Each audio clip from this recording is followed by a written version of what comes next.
Spectrum TV News at 4. I am Raymond Ater and we're coming to you live from Uyo, the Akwa Ibom State capital.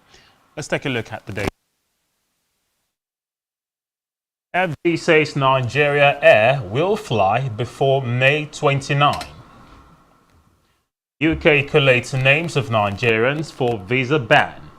Plus, Israel passes law shielding Prime Minister Netanyahu from being removed amid protest over judicial changes.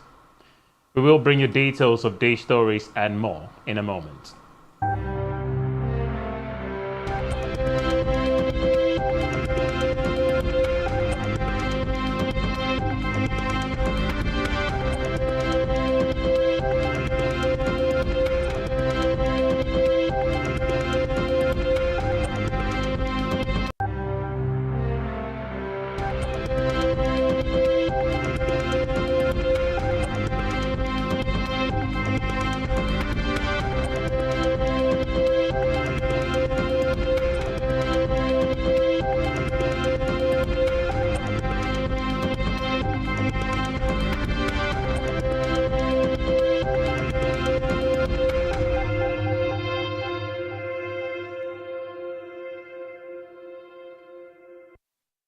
Welcome back and thanks for staying with us. First in the news this afternoon is a report that despite controversy surrounding the establishment of the national carrier Nigeria Air, the federal government through the Ministry of Aviation has revealed that local and international flights will commence soon.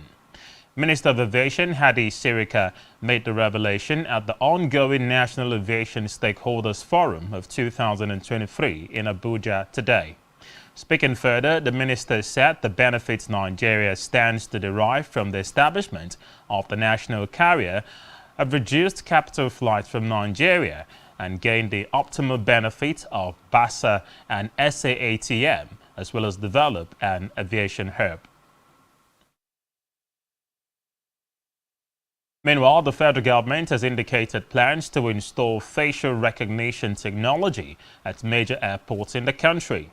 Minister of State for Finance, Budget and National Planning, Clem Agba, made this known today when he hosted the Japanese ambassador to Nigeria, Matsunaga Kazuyoshi, and a team from NEC Corporation, an information technology company in Abuja.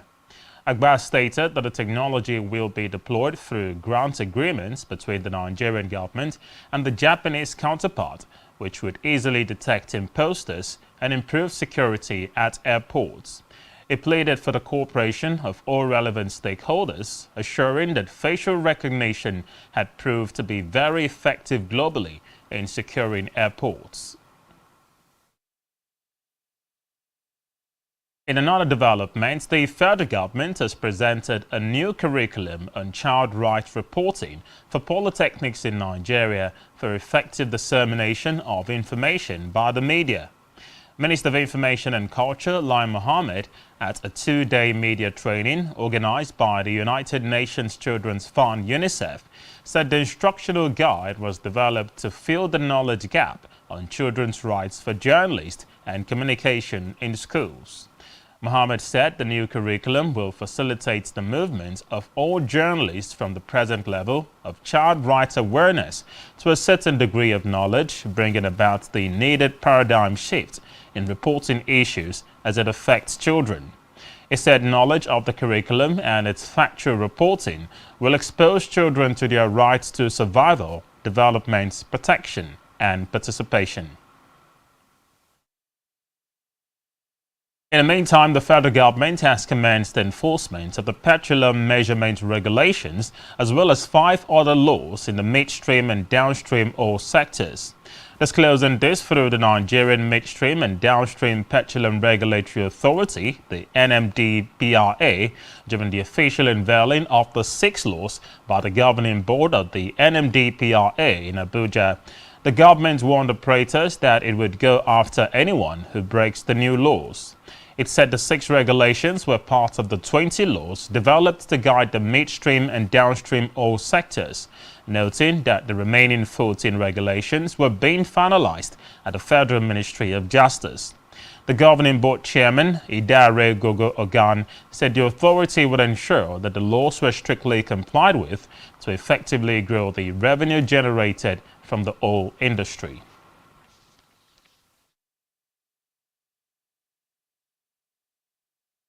In another development, former Senate President Ike Ekweremadu, his wife Beatrice, and Dr. Obinna Ebeta have been found guilty of an organ trafficking plot which saw them bring a 21-year-old man to the UK from Lagos.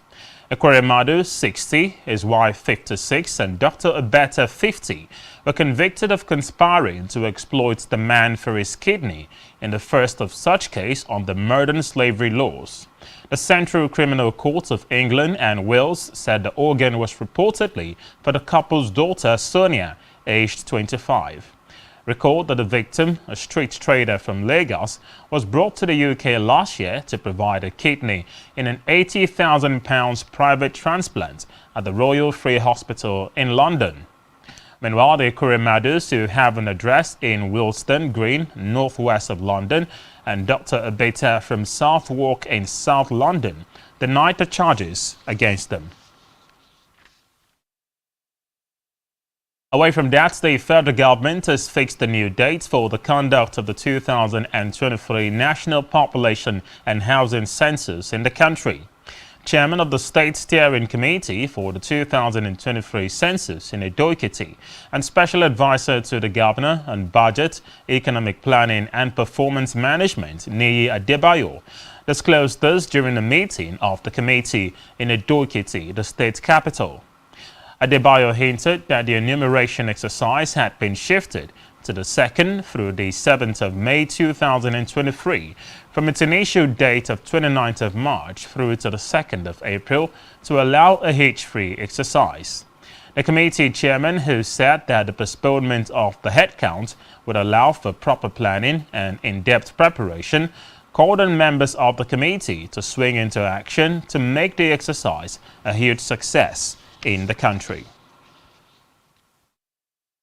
To the Green Chambers now, the House of Representatives has revealed a bill seeking to repeal the Customs and Excise Management Act (SEMA) and other laws governing the Nigeria Customs Service (NCS) following the withdrawal of assets by President Muhammadu Buhari.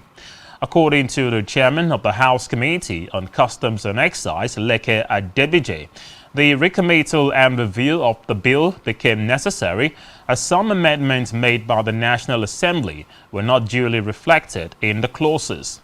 Abejide noted that parts of the amendment to the SEMA was the restriction of the Controller General's appointment to serving officers of the Nigeria Customs Service. He added that the review of the Act sought to reposition the NCS for improved service and efficient delivery.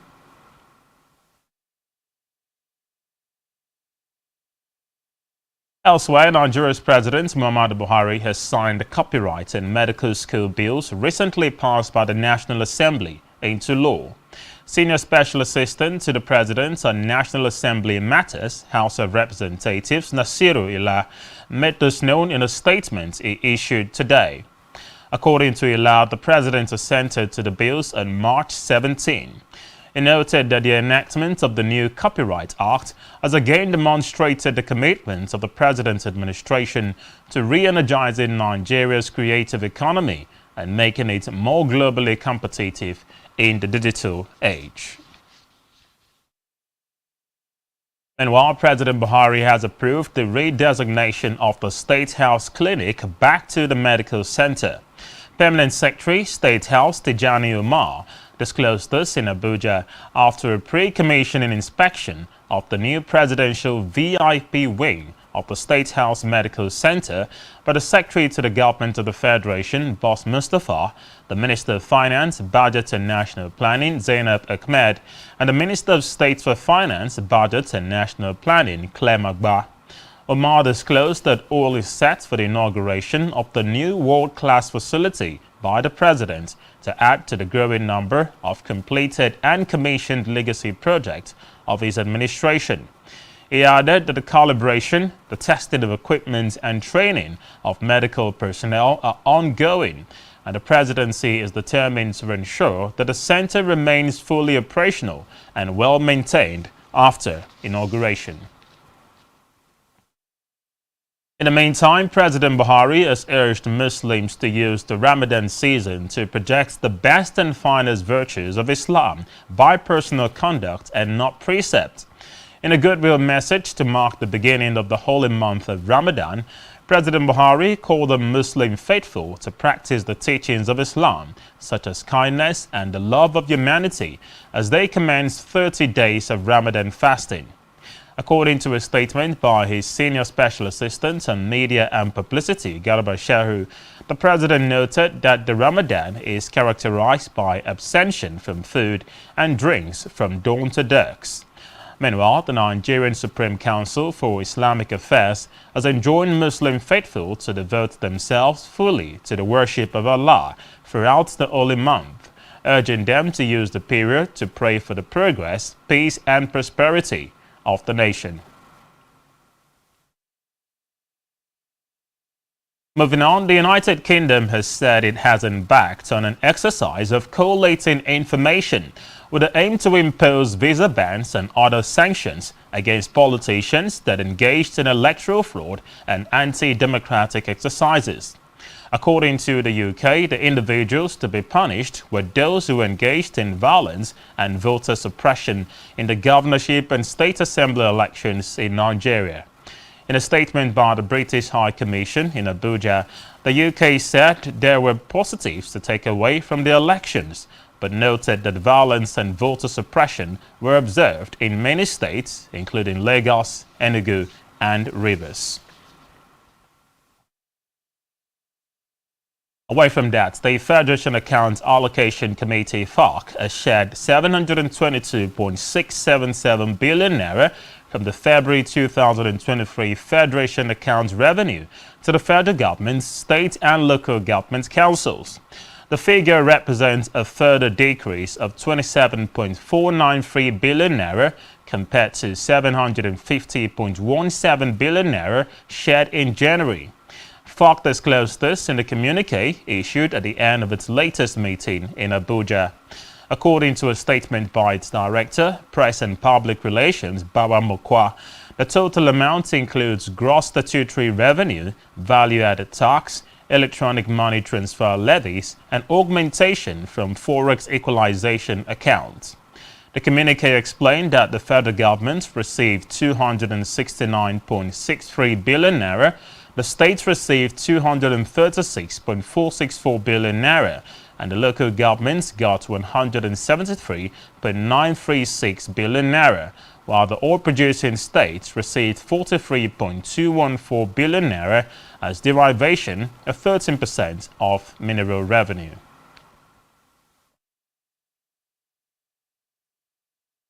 Let's go to Africa now, where a convoy of 74 trucks carrying food has arrived in Burkina Faso's northern town of Djibo by road for the first time in almost 5 months.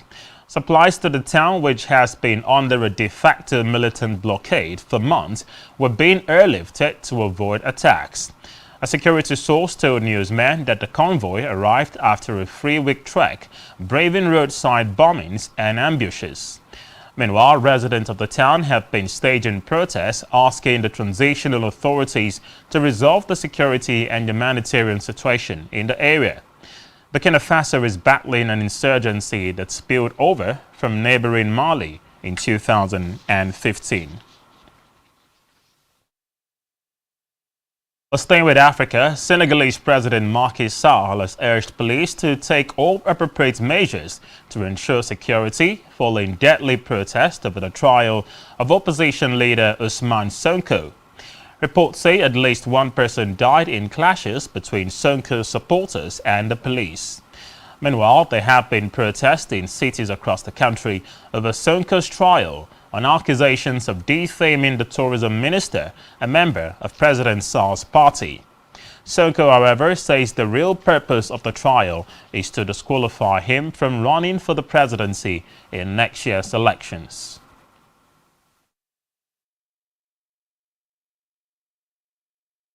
Still on the foreign scene, the Israeli parliament today has passed a law that would limit the ways a sitting prime minister can be declared unfit for office.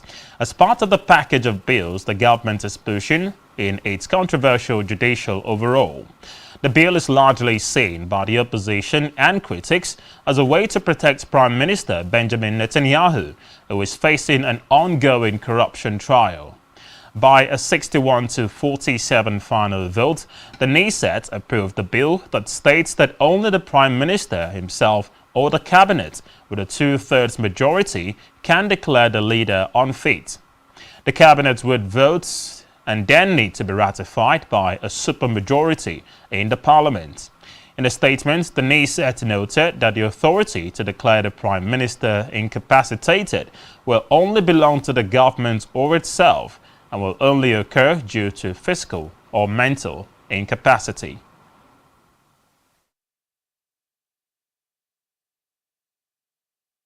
Elsewhere, Russia has reportedly unleashed a wave of deadly attacks on towns and cities across Ukraine as China's leader Xi Jinping departed from Moscow following talks with Russian President Vladimir Putin. Xi left Russia's capital, pledging to deepen ties with Putin, but the meetings failed to achieve a breakthrough on Ukraine. According to Ukrainian authorities, Russia's military launched a barrage of strikes with Iranian-made Shahed drones on Ukraine's Kyiv region, killing at least 8 people as Xi flew back to Beijing. The Kyiv region police chief, Andriy Neptov, said 7 others were injured when the drone struck a dormitory building in the town of Rishkiv. Listening to Spectrum TV News at 4. Still to come in the news. Former England and Manchester United keeper Ben Foster signs for National League side Wrexham. Do stay with us.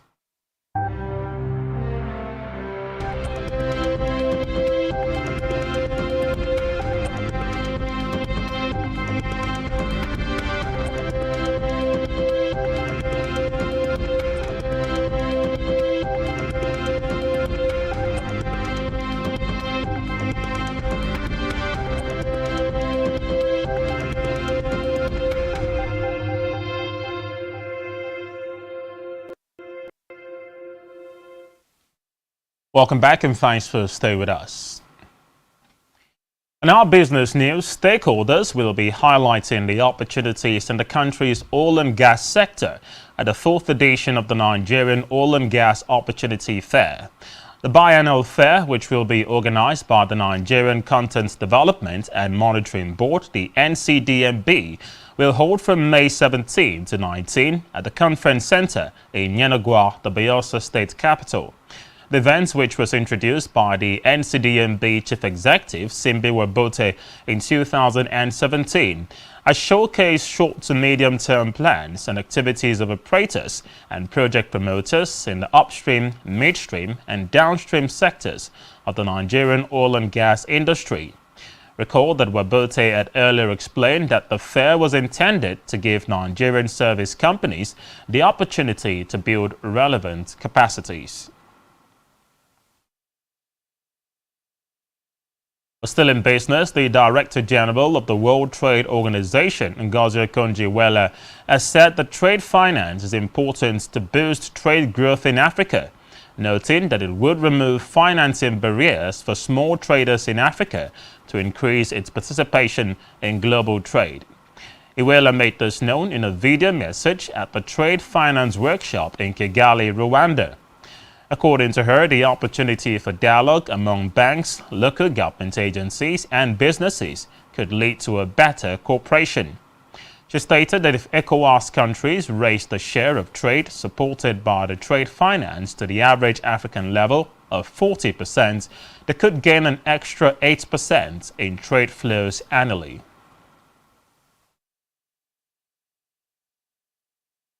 To health matters now. The World Health Organization, WHO, has said that although COVID-19 is disappearing from view, access to medicines that treat non-communicable diseases remains out of reach for millions across the world. The WHO, in a report published today, highlights the effect of the COVID-19 pandemic to access to non-communicable diseases, medicines, noting that policies and strategies implemented by the country to both anticipate and mitigate the disruption that has hit medical supply chains. Now, according to the reports, during the pandemic, people living with cancer, heart diseases, chronic respiratory diseases, diabetes, and other non-communicable diseases experienced difficulties in accessing their routine medicines. Still in health, the Niger Delta Development Commission, NDDC, has pledged to partner with Nigerian universities to produce life-saving vaccines as well as support other research that offers solutions to some of the problems plaguing the country. Managing Director of the Commission, Samuel Igboku, made the pledge in a statement signed by the Director of Corporate Affairs, Ibitoye Abosede, while receiving a delegation from the Rivers State University, led by the Vice-Chancellor, Professor Nlerum Okogbule, at the Commission's headquarters in Port Harcourt. The Vice-Chancellor commended the Commission for building the capacity of universities in the Niger Delta region, while also urging it to assist the university in building an advanced law center for research in a specialized area of law. And now in sports, former Manchester United and England goalkeeper Ben Foster has come out of retirement to sign for National League side Wrexham. The 8-time cap player, who rejoined Wrexham where he played on loan in 2005, signed a deal with the North Wales club until the end of the season. Recall that Foster rejoined United in 2005 and spent 5 years at Old Trafford. Still in sport, Rivers United defeated Rangers International FC of Enugu 1-0 in a rescheduled Nigeria Premier League football matchday 8 fixture at the Adoki Mesiamaka Stadium in Port Harcourt. The winners now moved the Pride of Rivers to second on the log on 18 points. There's 1 point behind Group B leaders Lobby Stars in the MPFL Abridged League season.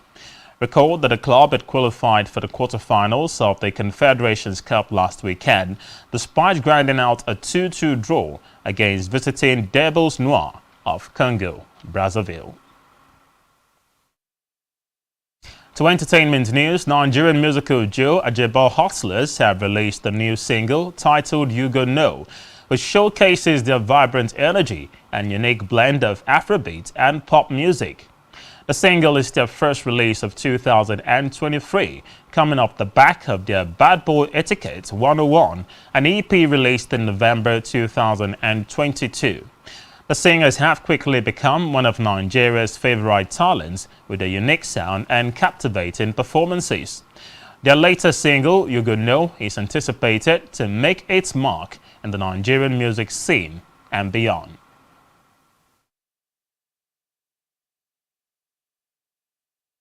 Still on entertainment, Afrobeats great Wanda Cole has pushed back the release of his upcoming album by 1 week. The singer made the revelation via the updated release, which now reflects on music streaming platforms. Reports say the decision by Wanda Cole to move back his album release is most likely motivated by Davido's announcement of his upcoming 4th album, Timeless, which is scheduled for release on March 31, 2023. The new date for the release of the upcoming album is set to be on April 7, 2023. And that's all we have for you at this time. Many thanks indeed for joining us as always. Don't forget, you can follow us on all of our social media platforms and do also subscribe to our YouTube channel, all of which you can find on our website. Just search spectrumtv.ng. You've been watching the news at 4. Thanks for joining us. I am Raymond Ita. Enjoy the rest of your day.